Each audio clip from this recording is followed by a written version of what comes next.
Why the Singapore market is losing listings. Singapore's stock market has long faced concerns about a lack of exciting new listings. What can the government do to encourage tech-oriented companies that have received government support to choose a Singapore listing instead of a listing overseas?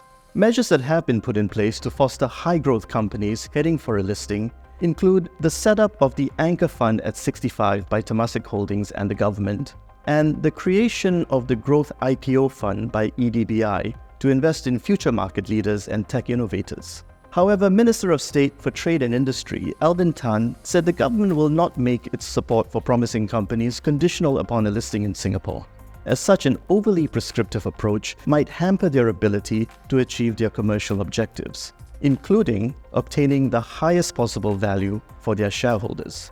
It is this search for the highest possible value that has prompted some local tech-oriented companies to list in overseas markets like the United States and Hong Kong.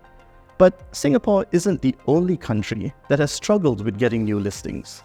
Listings on the London Stock Exchange's main market shrank nearly 60% between 1996 and 2022, while listings on US exchanges declined by 40% during the same period.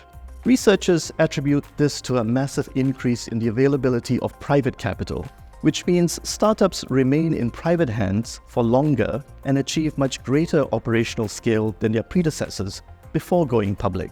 In other words, there are simply fewer companies looking to go public than in the past.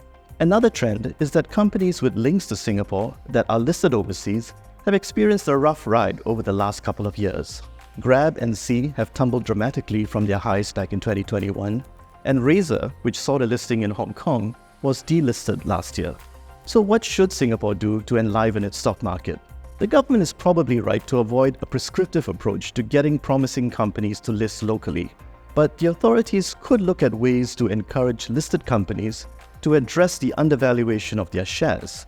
When companies do not trade at healthy valuations, there is a risk of the interests of controlling shareholders and minority investors becoming misaligned, which can create corporate governance problems.